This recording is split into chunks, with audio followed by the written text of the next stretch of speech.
Doing better. Yeah, you've been a good girl today.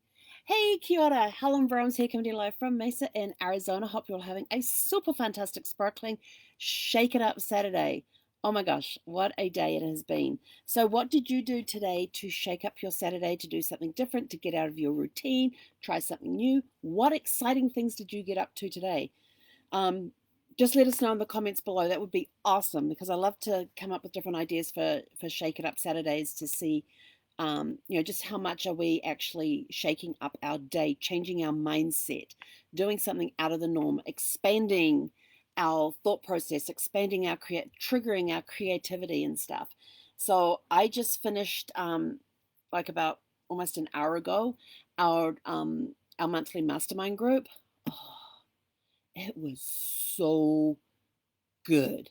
We went back to basics, which was really, really good because it was a great refresher. Because sometimes we forget the basics. Sometimes you have to go back to the basics in order to move forward. Because sometimes we get caught up in all of the hoopla and everything else. And to ground ourselves, we have to take ourselves back to basics, not starting again, but starting from where we're at and putting the basic principles in place. We did a lot of goal setting today, which was awesome. Got to blow some people's minds, which is always fun to do, um, especially when they turn around and they say, "Well, what about this?" And you give them just one idea, and they're like, "Wait, what?"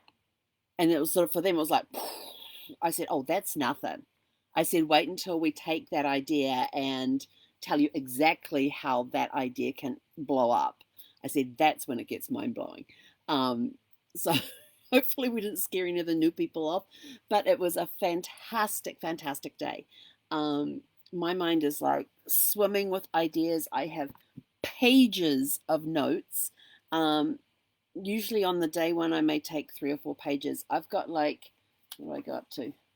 8 pages of notes today. So I literally doubled how many notes I normally take. It was an incredible, incredible day. So what did you do to shake up your Saturday? Let us know. It's always good to have a shake it up day. Um, we need these. We absolutely need to shake up our routine and shake up our lives. It can be anything from just something out of the ordinary, something unexpected, something spontaneous. Sometimes you can plan a shake it up day. You can plan that. It's just something that's out of routine. It's something you don't normally do. Surprise somebody. That would definitely shake up their day. So what did you guys get up to today that shook your day up, that took your day to another level? It got you out of your routine. It got you off the hamster wheel.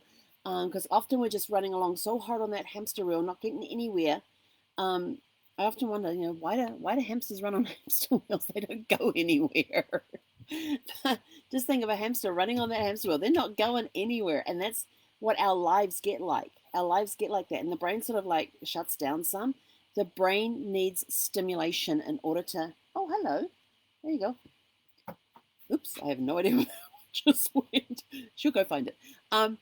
But sometimes we have to upset the hamster wheel, make it tip over a little bit. So it's sort of like, oh, now we have to walk around and find a way and try something new, and then you get the creativity juices flowing. Finding out things like pushing yourselves to go for a big goal, and you're like, how the hell am I going to achieve that goal? It doesn't matter. Once you are committed to that goal, your brain will go into work and figure it out. But this day has just been so incredible. I am truly, truly blessed with the group of people I get to meet with at least 3 times a month. Some of them I get to have one-on-ones with during the month, but there are at least 3 group meetings that we do a month. Sometimes there may be extra stuff thrown in there, but these people are amazing entrepreneurs, professionals, business owners. Um, Incredible, incredible stuff that gets shared within that group. And the best part is, I can't talk about what the details. I can just give you a broad overview.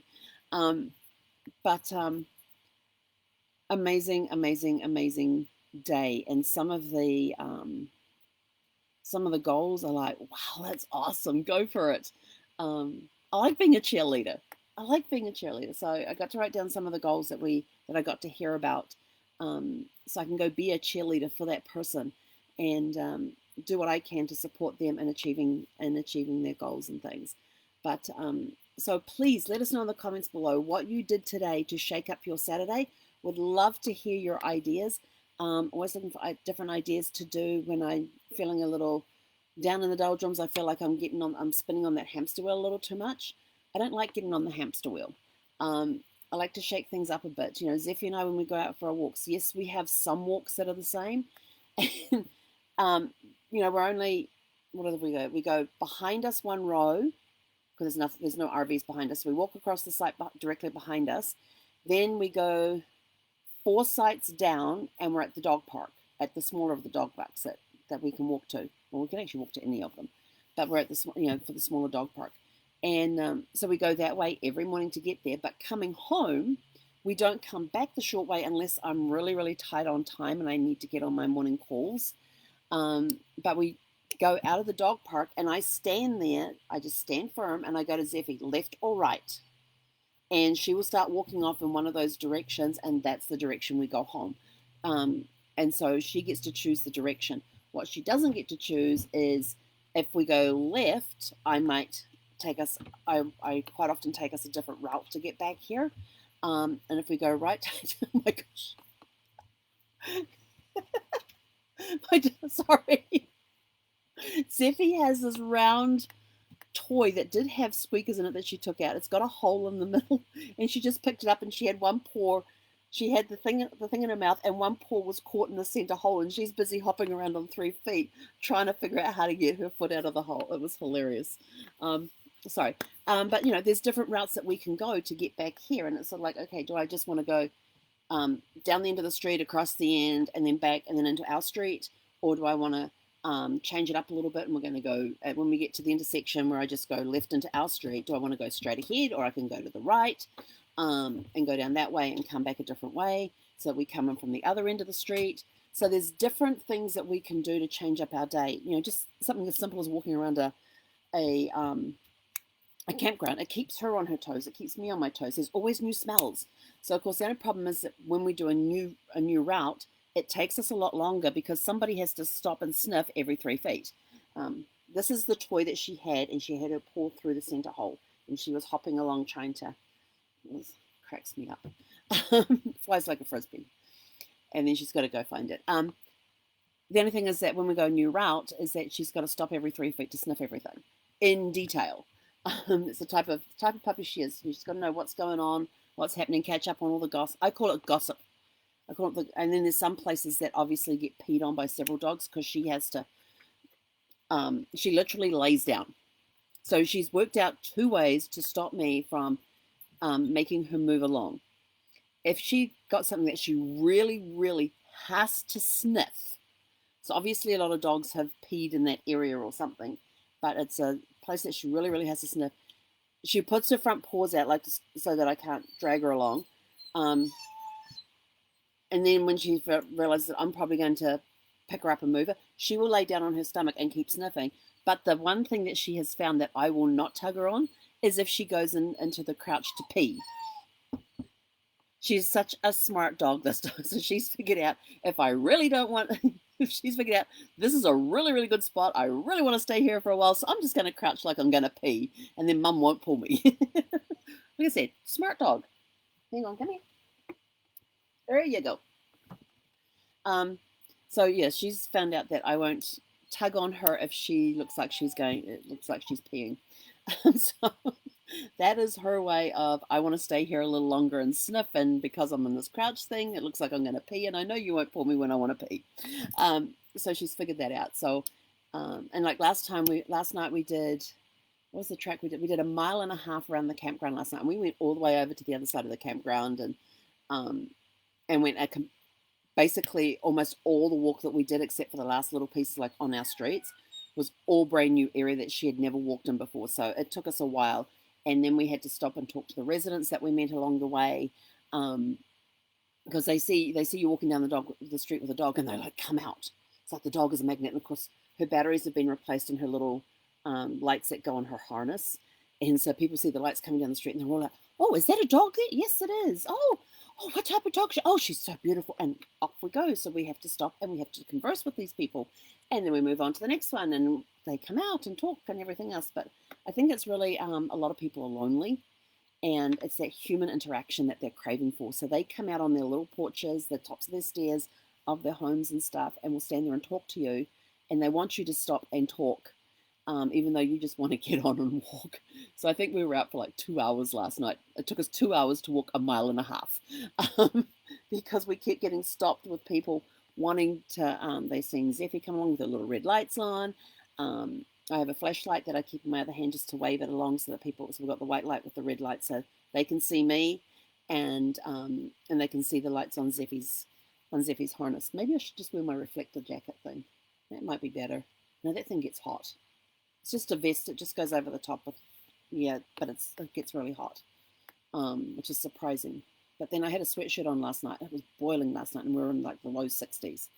And I was like standing there talking with one lady, and I was just like, I really want to take my sweatshirt off. I was so hot, and we weren't even moving. But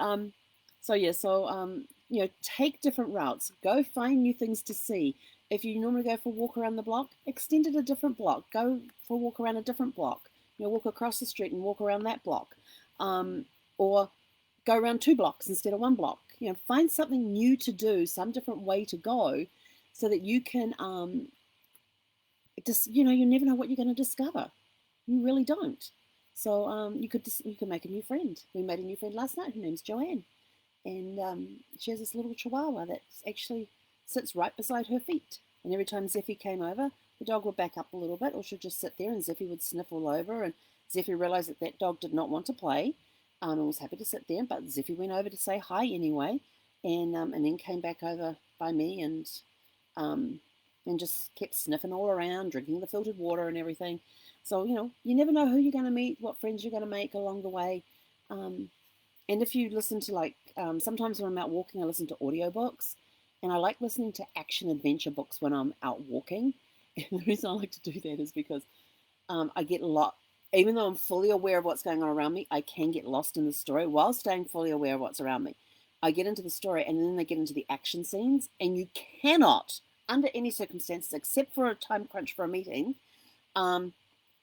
if you've got the time, you cannot stop in the middle of an action scene. You cannot stop at the cliffhanger at the end of a chapter unless you're on a time crunch and you have to get back for a meeting or a phone call or whatever. If you don't have that time restriction on you, then you extend the walk. Gus and I used to end up doing big walks around different places where we lived, all because of audiobooks. It was quite funny because there was one day we actually did a 6-mile walk. Was it 6 miles? No, we were out for 3 hours. Yeah, no, it was 6 miles. It took us 3 hours to do it, but we were out for 6 miles. And Brad when Brad got concerned, he'd just text me or call me, and I had the headphones on, so I was able to just stop with Gus, and we'd taken water and snacks with us and all that sort of stuff along the way. And go, where are you? We're doing fine. Just listening to my book, and he knew the rules. That must be in the middle of the action scene because we got a big long walk in. But there's there's all sorts of different things that you can do, and so go shake up your Saturday. So that's it from us for the rest of today. We are going to go and put our shoes on. You want to bring me my shoes, Zeffie? She wants to go play with the dogs in the dog park, but we're not going to that dog park because it's evening time. In the evening, we go for the extra long walk to the bigger dog park where she has more space to run around. But we found that there's a longer dog park, not wider, but definitely longer, where she'll be able to get up to some of her top speeds if she had a dog in there to chase or was chasing her. Because she just loves to run. She loves to, and I love watching her run. There's just so much joy in watching her run. And it's just her whole demeanor. She's trying to talk and yawn at the same time. Oh my gosh, she cracks me up. Anyway, that's it from us. Go have a super fantastic, sparkling rest of your Shake It Up Saturday. Find something different to do that you can go out and shake it up for the rest of the day. And we will catch you tomorrow morning for Serenity Sunday. And tomorrow, I don't have anything planned. It is going to be my first Sunday off in 3 weeks, something like that. But I do have to do laundry. So one of those things. Anyway, have a super fantastic sparkling evening and we'll catch you tomorrow. Hei konera.